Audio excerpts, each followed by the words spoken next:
it's like this. Likutey Moharan 9. 9.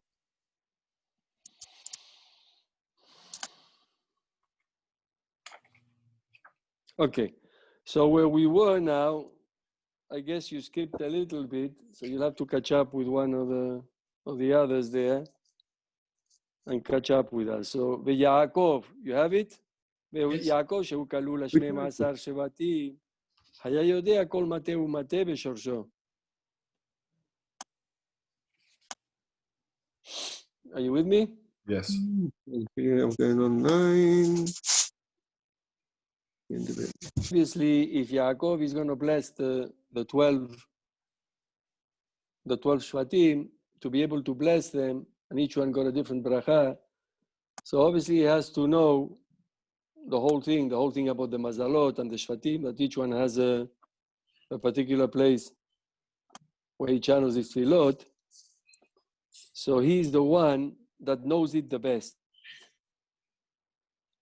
So it says, והיה יודע כל מטה ומטה בשורשו, בשביל זה כתיב ויאסוף יעקב רגליו אל המיטה.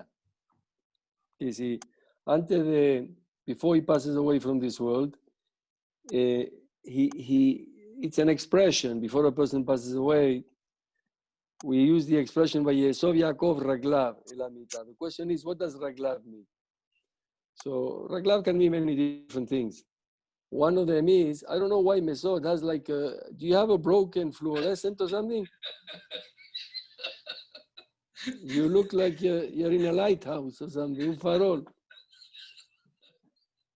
Una bombilla que está mal. A ver si la Cámbiala, hombre, cámbiala. Es que no. O quítala. No, es el soporte. Molesta. Voy a ver. No te vayas a caer. Apaga la luz y ya está. Entonces lo vemos. Entonces, lo vemos. ויאסוף יעקב רגליו אל המיטה, there are various explanations as to what it means. Basically, it means a person that's preparing himself to pass away to the next world. Rabbi Nahman here says raglav, as we know, Amidah, raglav, is talking about tefillah. And he interprets it that way. The Gemara, in other places, there are other explanations, like the goof, the body. So he says רגליו זה בחינת תפילה, כמו שכתוב, צדק לפניו יהלך.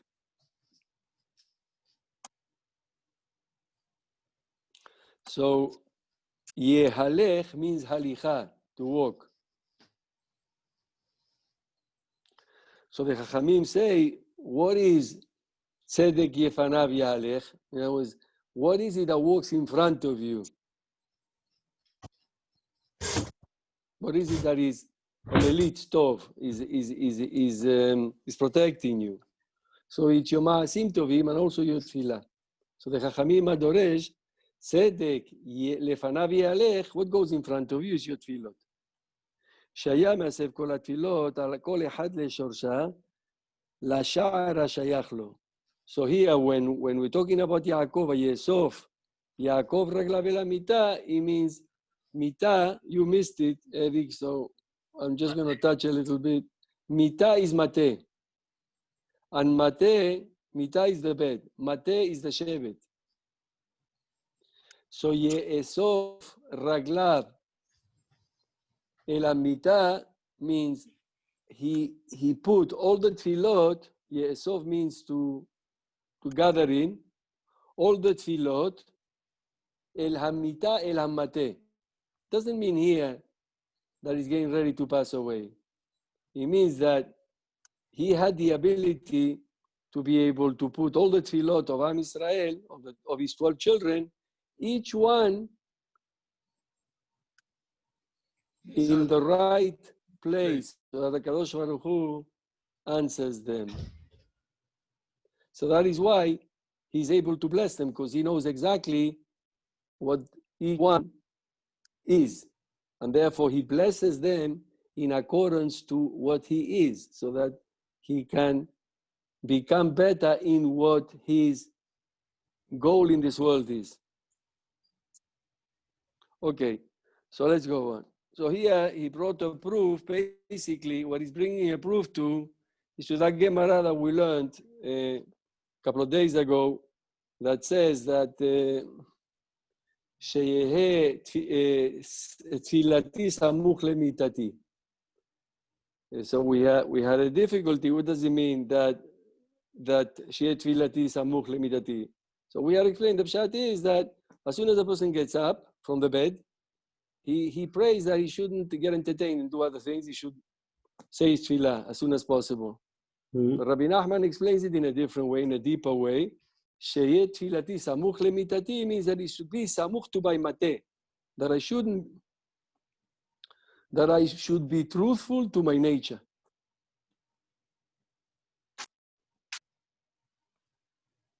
Okay? Okay. So he wants to bring a proof that mita is the mazal, is the shevet. So he brings you a proof from Yaakov. Okay.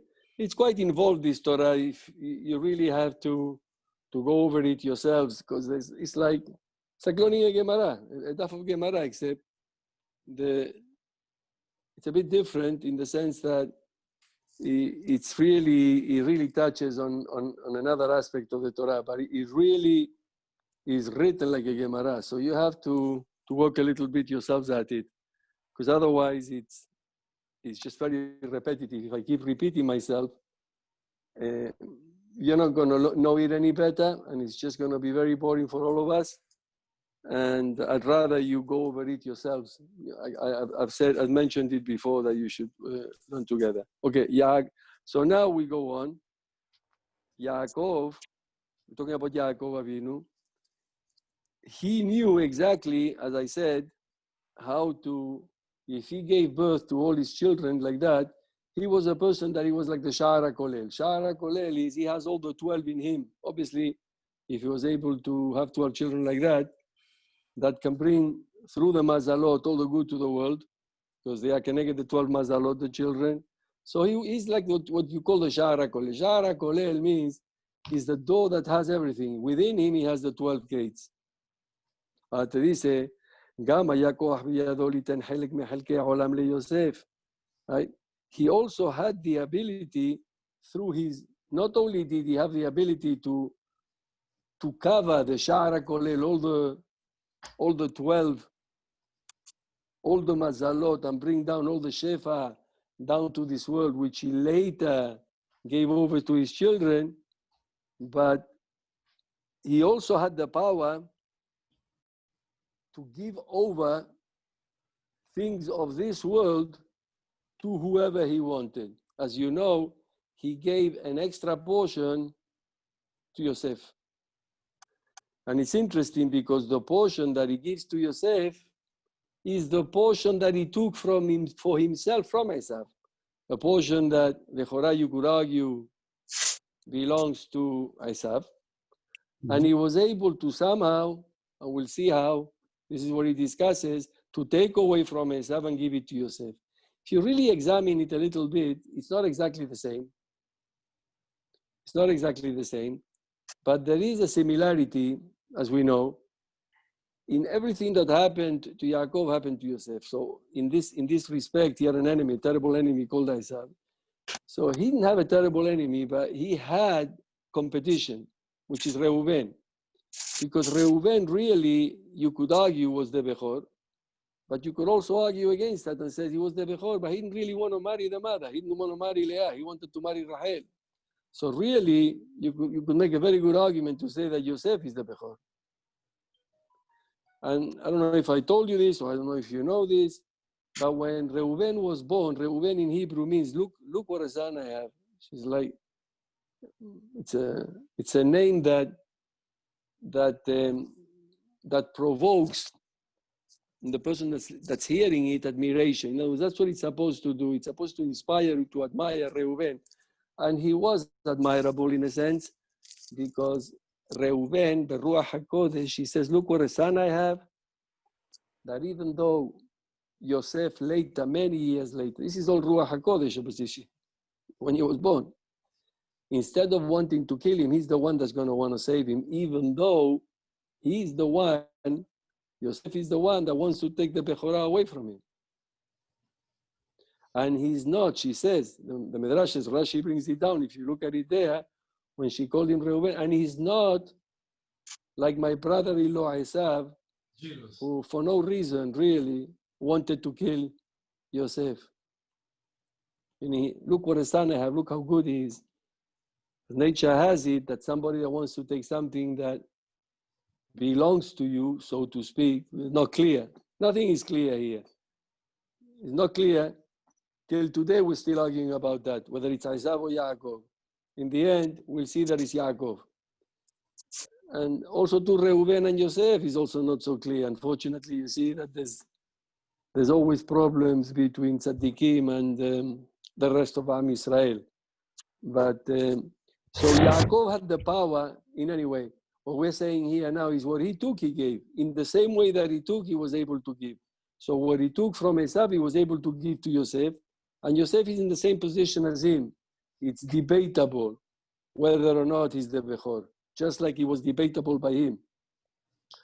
And this is the theme here. What? What Yaakov gave to Yosef Hello. additionally. Huh? What Yaakov gave to him is Shechem. Now we'll see. It's a bit complicated. It's a bit complicated because, see, this whole thing needs to be studied. I'm only going to do it first. I'll do it first, Bekiut, and maybe we'll go deeper. We'll go back and we'll go deeper. I'll just touch up on a couple of points. Okay. Here, he makes Yosef into an avot in the sense that had Yosef not had the unpleasant experience of what happened to him with Potiphar, where he did not do anything wrong, but they say that his 10 fingers had like Zera Levatala. So he lost 10 tribes. He would have had 12 tribes, Yosef. But he only had 2. Nevertheless, he had 2 tribes. So he's considered like one of the Avot, Yosef, as you know. Because he has 2 tribes, Ephraim and Menashe. Mm-hmm. Now, he cannot take away from the others to give to his children. So what he does is what he took for himself, the Bechorah that he took for himself, that he can give over to Yosef. So the point that I'm trying to make here, and I hope you're understanding it, is that they have the same problem, as you know. Their lives are almost parallel. They're almost like the same person, this Yaakov and Yosef. And so he gives over what he took from Esav, who we'll see how he took it, but there's a problem, there's a conflict there. And there's the same conflict with Yosef and the brothers, in particular Reuben. So he gives what he took to the person that has the same conflict. So this is what Rabbi Nachman is saying here, that Yaakov had this special power. He has a power to be able to do things like this. And we'll see what it means now. Okay, so we'll see what this tefillah discusses. Basically, I'm just going to tell you so that you know, is the very difficult parasha of praying, because a lot of people pray, we all pray, and unfortunately, we don't feel like we're being listened, and it's very frustrating because we don't get what we want. So this also is one of the tefillot, one of the Torah that has something to do with Chanukah. It's something to do with Avodat Hashem per se, but they learn it, there are many, they also learn it in Chanukah. I don't know if we're going to have time to finish the whole thing, but we'll learn a little bit. And anyway, it's good to know, because this is what we want, to be able to pray to Hashem and to come out of it. And I'll tell you why. The reason why it's so difficult to pray, to say tefillah, is so difficult is because the to'ilet is so great. Because really Hashem gave us a gift that nobody else has. He gave us the Lashon HaKodesh. And he also gave us the Anshe Knesset HaGedolah that wrote the Siddur. No other nation has anything like that. So it's a tremendous gift. And because of that, there's a lot of kin'ah. There's a lot of kitrugim. There's a lot of mni'ot.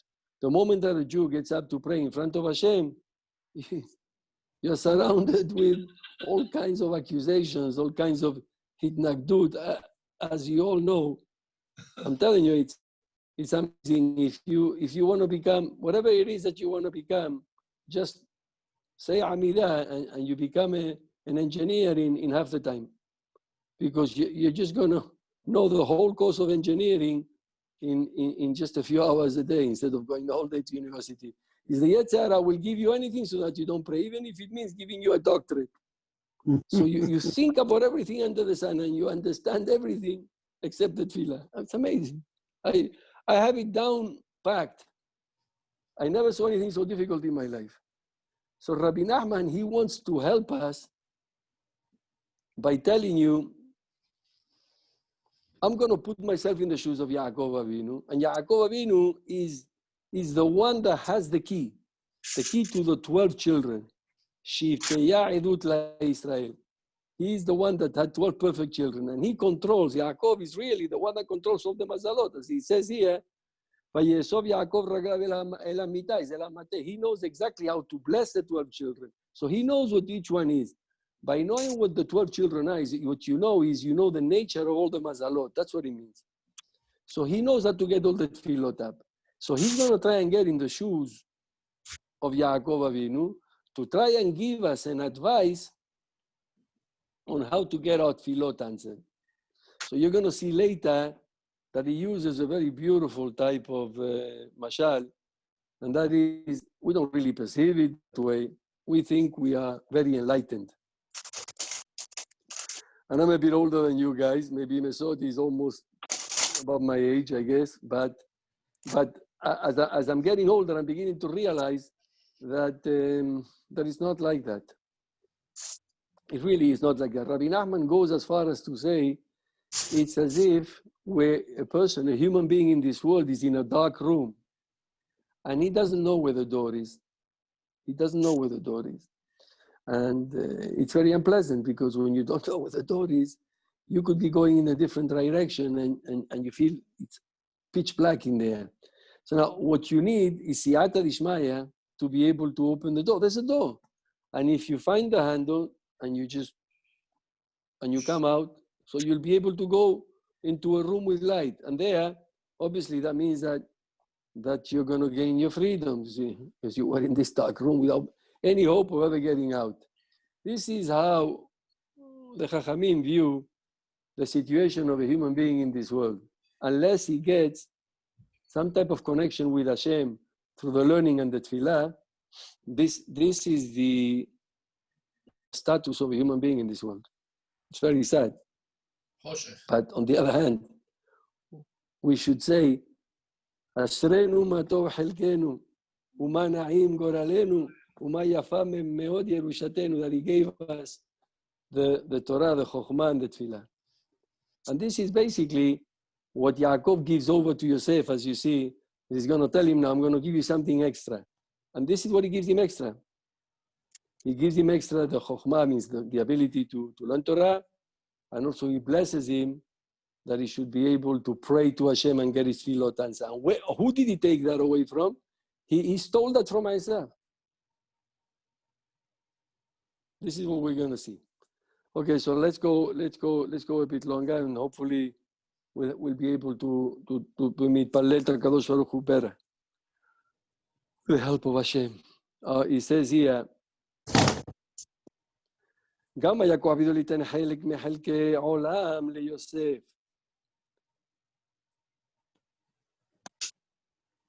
So he says like this, we also have to tell you something that you should know.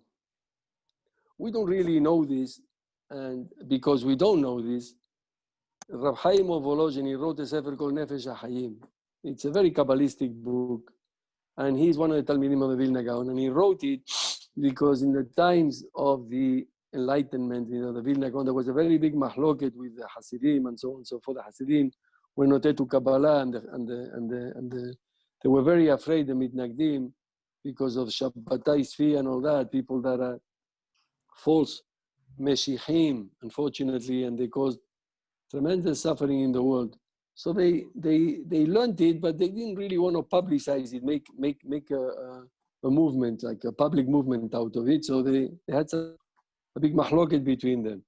But in the end, they came out, they lost out a little bit. Each one lost out, you know, a little bit. Some sacrificed their learning for this Hasidut, the Gemara, and so on and so forth. And the other ones lost a little bit of the Pnimiyut. It became a little bit, the Mitnagdim, it became very, very, very intellectual type of learning.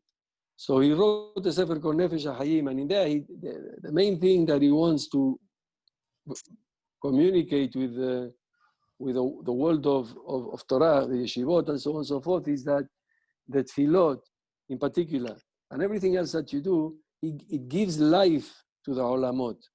You know, it's very important that people say tefillot, because through your tefillot, you are bringing down life into this world. So you're participating. If we don't do that, so then the world suffers. So he explains at great length everything that we do, he explains it's like a piano. When you play the piano, if you open the box, so you'll see that there's something that hits the chord, and you have the sound. If you don't open the piano, you think it's just magic, you just play. It's the same thing when a person opens his mouth to learn Torah, unless you know the secrets, which is what he discusses in the Sefer Nefesh HaHayim, you don't really know what you're doing when you're learning Torah or Chas v'Shalom, talking Lashon Hara. So he explains that when you're doing something good, like learning Torah, you're building worlds.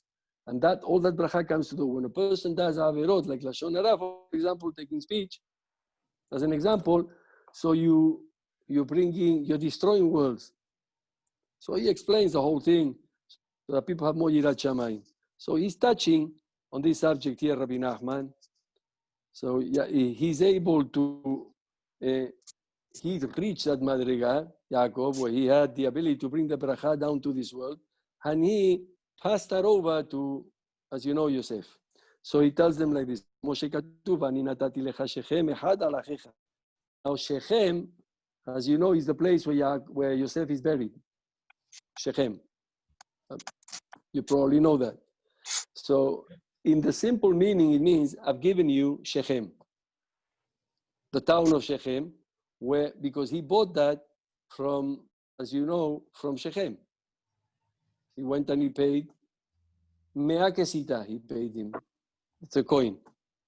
So he bought it and he gave it over to his son. But there's a subject of discussion as to what that really means, whether that it's Shechem or it also means an extra portion. Because Shechem also means an extra, another portion. I gave you the Pishnai. ואני נתן לך שם חלך, כי על ידי תפילתו היה משפיע חיות לכל שלוקש לקרי העולם. See, Yaakov had the power. There are 3 different levels between us and Hashem. And he was able to, through his tefillah, get the bracha of Hashem to come down to those 3 worlds and into our world.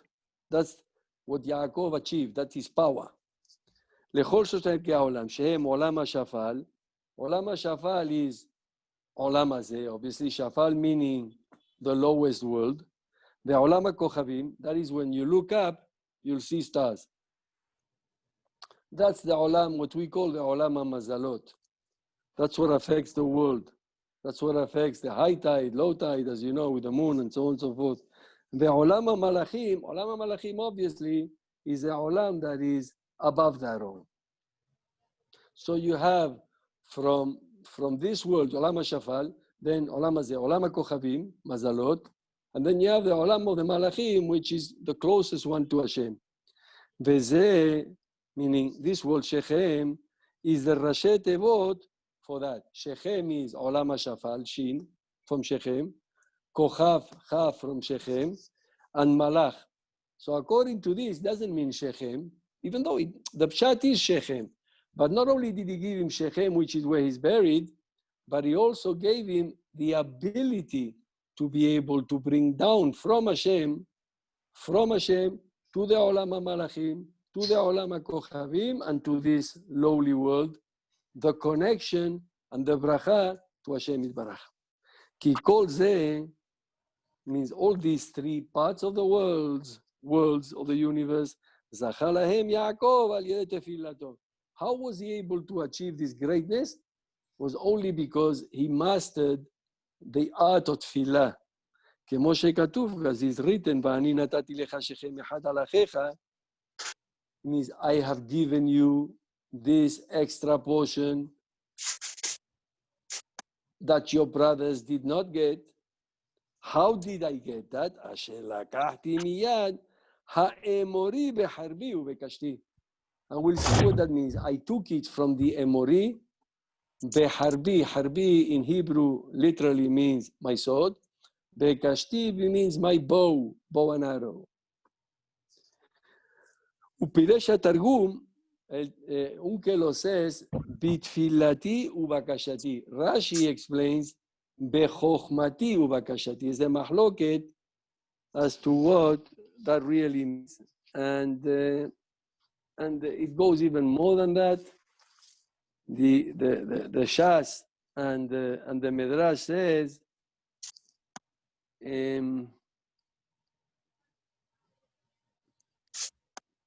So here is referring to Yaakov. He took from Esav the power of. Well, for now we don't know. You're not supposed to know that. I told you that, but you're not supposed to know that. Emori is one of the 7 nations that lived in Eretz Israel that we have to wipe out and throw out. They were the worst ones, Emori. They were very bad. Actually, Esav yeah, in the end, it's going to come out as an opinion that it is Esav.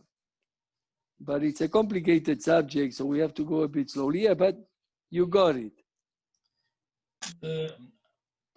In the Midrash Rabbah and in the Shas, Beharbi ubekashti is not like Unkelos, and it's not like Rashi. He says, Bemizvot umaasim tovim. It's a mahloket. Is it Bemizvot umaasim tovim beharbi ubekashti? Is it Bechochma ubitfilah? Or is it Befilah ubevakasha? You choose. You have a choice there.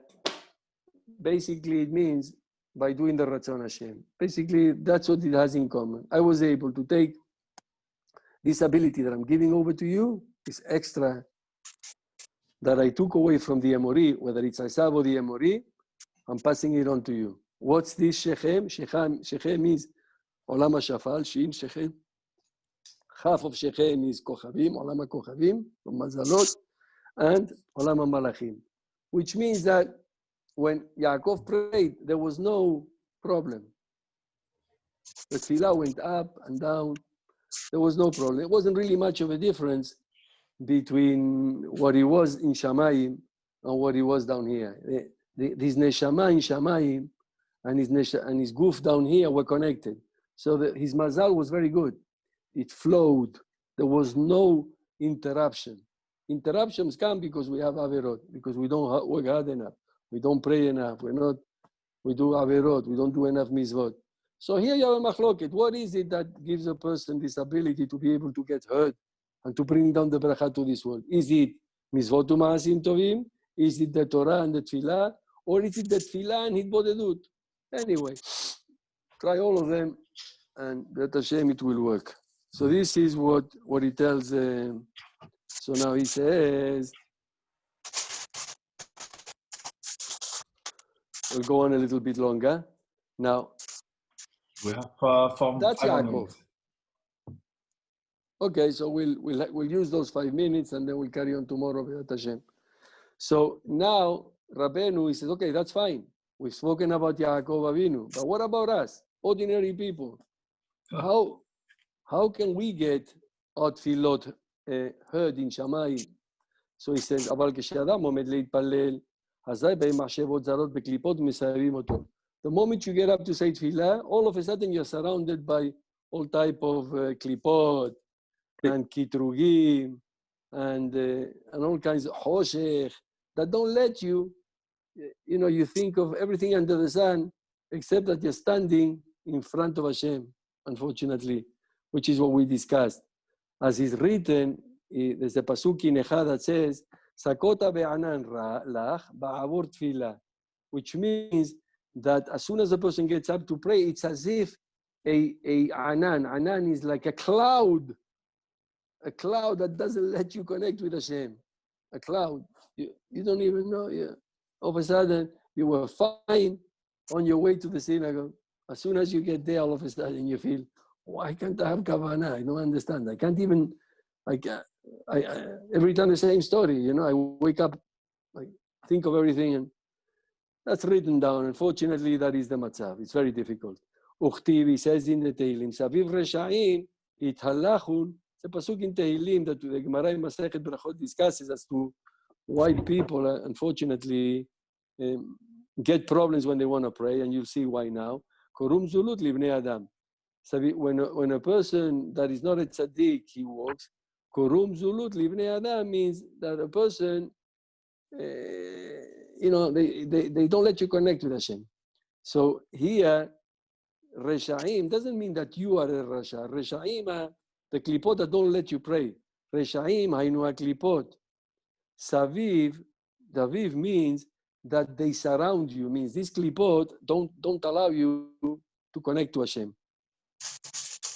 Kerum zulut means Beshat Tefillah. The Gemara here in Masechet Berachot explains what this Kerum zulut means. I'm going to read you the Gemara here so that you know. The Gemara in Masechet explains like this. Madua Tefillah nikret beshem Kerum zulut. ¿Por qué se llama la Tefillah Kerum zulut? Y amela Kerum, no, Kerum means something which is very high. Marom, Kerum, in Hebrew, means very high. Something that is very elevated. The Tefillah is something that is very elevated. And because it is very elevated, because obviously if you can connect with Hashem, the Yetzer Hara doesn't have any hold on you. That's the most important thing, is the Tefillah. So it says, Shehi omedet berumo shel olam. Zulut comes from the word zilzul. Zilzul means something that you do not respect. Something that you are mezalzel means that you treat with disrespect. And as you see, even in the Olam HaTorah, unfortunately, they'll take a long, long time to learn, and they'll take it very seriously. But when it comes to praying, you'll see that there's no real direction, and there are no classes or shiurim on how to be mitpalel to Hashem. And it's usually, unfortunately, done very quickly, and then they go back to the learning. So this is what it means. The reason why Reshaim, the klipot, bother you is because it's something which is very elevated. And we'll see the Lashon of the Gemara in Masechet Berachot. So therefore, because it's very elevated, because you can get very close to Hashem, so the Yetzer Hara has everybody convinced, even from people, that it's not very important. And they don't treat it with, there's not enough time spent on it, or shiurim, or any kind of direction that is offered to people come out of yeshiva, and they don't, bekoshi, if they know what the tefillah means even, a translation even. So it says like this, the Gemara says, Ainu kurum zulu, lefi godel ma'alat tefillah, this is the Gemara Masechet Berachot, shehi berumo shel olam. So as you know, whenever a person does something that is good, there's a lot of opposition. How do you know if something is good? If you do something and it comes easy, so you know you're not doing anything. Because this olam is the alma de shikra. 99.999% is all lies. And there's a very little bit of truth. So when a person wants to do something good, is something truthful, so all the forces of evil, like what you have with Mr. Trump, the whole of America now is against him.